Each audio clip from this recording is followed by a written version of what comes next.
Welcome to the Good Growing Podcast. I am Chris Enroth, horticulture educator with the University of Illinois Extension, coming at you from Macomb, Illinois, and we have got a Gardenbite for you this week.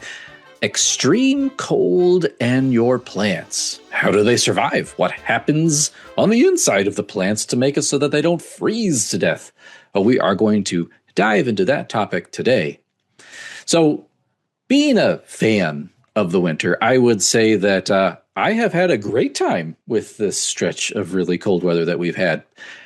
But even so, it has been so cold that much of the people in my household, plus the animals in my household, we've all sort of been cooped up because it's been so cold that it's been almost too dangerous to go outside for prolonged periods of time. So I'll admit it, it's been pretty darn cold. So at this point in the time, we're in the middle of winter 2026, and we have had sub-freezing temperatures, even pretty common to have sub-zero temperatures lately for the last week, and probably for the next week here after this recording, or at least as the extended forecast shows.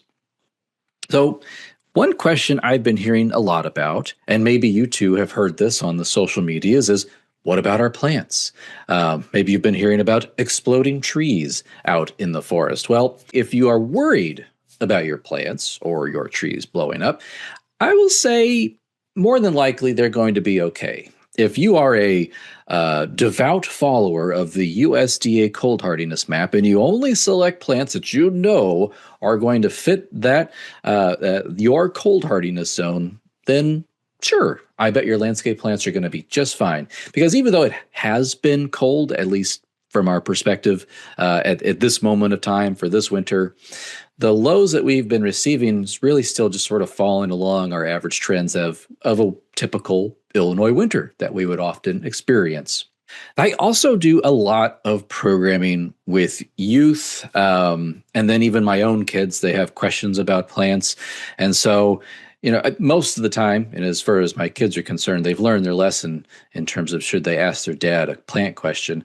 But a lot of those school kids haven't learned that lesson yet. And I do hear this question a lot is, why don't the trees die in winter? Because they see all of these other herbaceous plants, die back to the ground. And by the way, a lot of kids are assuming that when a tree drops its leaves or when the plant dies back to the ground, they're assuming that entire plant is dead. That's really not the case. It's not what's happening. So whether or not you think I'm the best or the worst person to answer this question to a youth, well, it probably depends on your perspective and how long or your tolerance for long-winded explanations. So while, yes, many children have wondered about how do plants survive the winter? What's going on inside of that plant? Scientists have been thinking about this very same question for a long, long time. So let's focus, for the most part, our conversation today about trees. So how did trees develop this hardiness, this dormancy mechanism that allows them to survive frigid temperatures in our Illinois winters? Because if you look back into geologic time, when, Earth's continents were at different locations on the planet, a lot of the weather was pretty tropical. That was the dominant climate. That's where a lot of our plant life came to be, was in these tropical climates. So how did plants acquire the ability to survive a big cool down? Oddly enough, it was the droughts experienced by plants in our prehistoric world that favored the evolution of plants that were better adapted to winter conditions. Because one of the biggest stresses that a plant faces, especially in the winter, is drought. Because if you think about it, the majority of our plant roots are going to occupy that top soil layer, which sort of depends on where you live, but it's anywhere from right near the surface of the soil, 2 to 4 inches down, all the way down maybe 18 inches deep. And when we look at our frost layer, how deep our soils freeze in the wintertime, that sometimes in our neck of the woods in central Illinois or even farther north can go up to 3 to 4 feet deep. So yes, when that soil is frozen, that water, that moisture in that soil is also locked up and the plant cannot access it. So if we think about all these millions of years, over the course of that time, deciduous and evergreen plants, they have developed these creative survival strategies to overcome drought in that tropical climate, which has then now today assisted them in our more temperate climate where we receive both hot summers and freezing cold winters. Let's take an example of a strategy that a certain species of plants use. Let's look at the evergreen rhododendron leaf. This is a super thick, rugged leaf, and it's developed that waxy coating that protects it from that freezing temperatures, and it reduces the amount of water that is lost to evaporations. We can also look at like needled evergreens, and these guys have minimized their leaf surface. So they've gone from having these big broad leaves to having these little spiky leaves, so that leaf surface is much smaller, which means that there's less leaf surface area exposed to the wind during the winter, which means they're not losing as much water during like a sunny or a windy winter day. If we look at the inside of our plants too, the tissue that conducts water and nutrients from the soil, from the roots up to the leaves, called the xylem, it's actually gotten narrower and narrower over time. And so this has developed in response to prehistoric droughts. So these narrow xylem tubes are very useful because the more narrow they are, it reduces the size of, say, like an air bubble that might break that water column in the case of a drought, or in the case of frozen temperatures or frozen soil moisture. And air bubbles in vascular tissue of our trees is not good. So we want to try to avoid those as much as possible. And we have the thin, teeny, tiny xylem tissue that really minimizes the size of those air bubbles that can form. Another really effective tool that our trees have deployed are these metabolites. So there's these different chemicals that they can use to actually lower the freezing temperature within their tissue. Probably one of the most popular ones of those is sugar. So sugar acts as kind of like an antifreeze in our plant tissues. And as winter approaches, our evergreens, what they're going to do is they're going to increase the sugar content of their leaves to prevent water in their cells from freezing. Deciduous trees also employ the technique of sugar in their leaves. So if you think about those red fall colors, that's partly due to the sugars in those leaves building up to protect that leaf long enough so that it can then resorb that energy back into the tree tissue, the actual tree, and then the leaf can then drop to the ground. So if you remember back to biology class, our plant and our animal cells, they have a couple differences. One of the main differences out there is that animal cells, they have a cell membrane. While plant cells, they do have a membrane, but on the outside of the membrane, they also have a cell wall. Now, these plant cells, via their walls, they're also connected to each other, kind of in these like organized like a column. Or lack of a better term, yes. But they're organized or stacked on top of each other.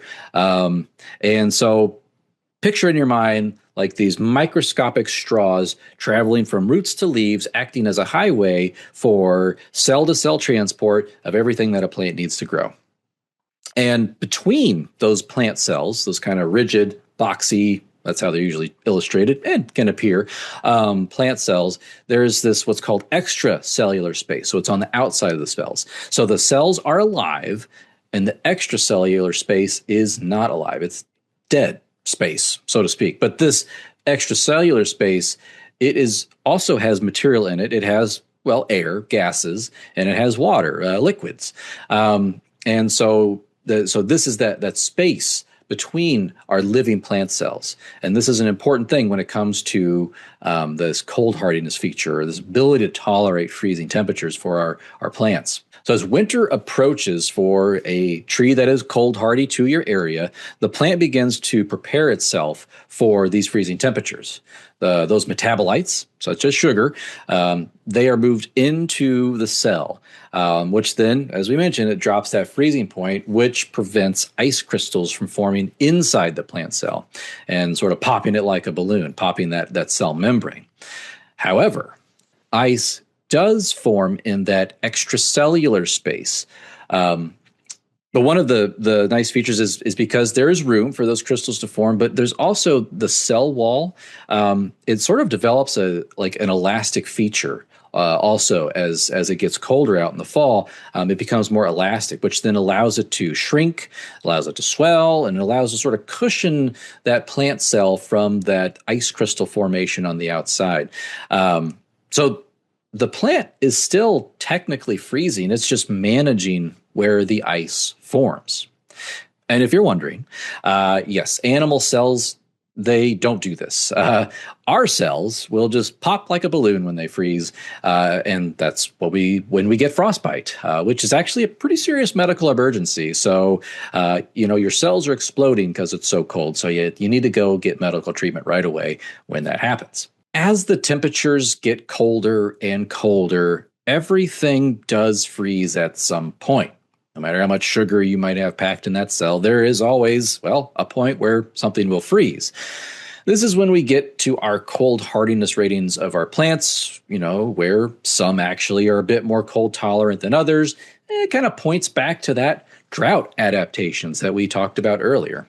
So if we go back inside the cells of our plants, as it gets colder, ice continues to form in that extracellular space.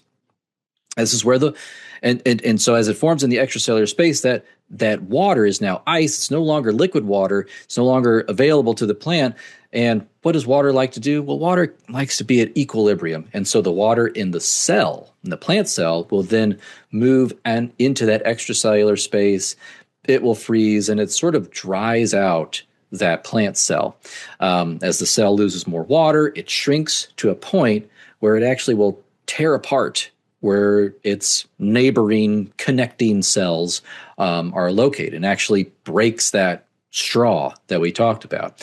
And if the straw is broken, the plant cannot move water from roots to shoots. And it's essentially going to die from the same drought-like effects as if there was just no moisture in the soil, because the moisture is not moving in the tissue of the plant anymore because, again, the straw has been broken. Now, so far this winter, we have been pretty lucky when we had our snowfall events in December of the same winter that we're in right now. We had quite a bit of snow. Snow is very insulating. Snow is 32 degrees. Even if it's minus 20 outside in the ambient air temperature, if you are underneath the snow, at least you're at 32 degrees. So it's a really good insulating the value to our landscape and to our plants and all the critters and creatures out there as well. So yes, snow is good for the most part. The insulating value of dry snow can quickly be negated when we get those heavy, wet snows. And, the idea of large branches breaking or kind of altering or damaging the structure of our plants because of heavy snows, well, then snow is definitely no longer valuable. It's now become a detriment to our landscape plants and can be dangerous to our plants. It can kill them, damage them in ways that will make them unsightly for the rest of their lives. So yes, snow is good, but also snow is not so good all the time. So the other thing, if we are looking at maybe some ideas of supporting our plants through the winter, is that while the above ground portions of our deciduous plants, even our deciduous or our herbaceous plants, they go dormant, the roots never entirely cease their active duties that they're performing. Which is why a really good insulating layer of mulch is so valuable and beneficial to a lot of our plants. It's also, if you want to make sure, this is especially important with like newly planted trees and shrubs, and especially evergreens, because they're going to hold on to their leaves for the winter. They're going to hedge their bets that they're going to be all right. Making sure that they're going from fall into winter with adequate water resources. So we're not talking about necessarily saturating the soil there where there's just like standing water. We just need to have enough soil moisture in there that the plant roots can access it up to the point where the soil moisture will then freeze. So just making sure that they got those adequate water resources as long as possible in the fall. So we don't want to flood them, but we want to make sure that they have water when they need it. There's a few other tricks that people will use, especially if maybe they aren't following cold hardiness guidelines so closely. So if you're in zone 5, but you just had to buy that crepe myrtle to see what it looked like in your yard, or you fell in love with southern magnolias when you went to visit southern Illinois and you wanted to bring them up to northern Illinois. There are some tricks that people can use. It's not a guarantee, but things that you can try. So one thing that folks will do when they have a plant maybe they want to protect from really, really cold weather is to site them in a southwest exposure. This is typically going to be the warmest exposure here in Illinois, but it comes with risks, especially if you are a thin-barked tree. So just be mindful that this is where we can get things like Southwest disease, frost cracking, all that occurs on those thin bark trees because they're exposed to that warm sun coming at them from the southwest during the day, and then it can cool off rapidly and cause damage to that plant in the cold evening. The other thing we can do is we can use natural or man-made structures to block desiccating winds. And take advantage of like radiant heat that comes off of these structures or hardscapes or other building structures to kind of create little microclimates within our landscape, within our yard. And if you are curious about the cases of exploding trees that have been very popular on social media, and if you haven't heard yet, the idea is that in extreme cold, trees are just blowing up in Wisconsin, Minnesota, Michigan, Canada. I would say extreme cold. Yes, it is extremely cold. The idea of exploding trees, well, that is an extreme or maybe an exaggerated description of what truly is happening when the trunks experience frost cracking. And if you want to know more about exploding trees, or kind of more likely the lack of explosions that are occurring in your yard, our colleague Emily Zweihardt, she wrote an article that explains what is really happening and dispelling the myth of trees blowing up from getting too cold. Well, that was a lot of interesting information about some of those strategies that trees employ to survive our freezing winter weather.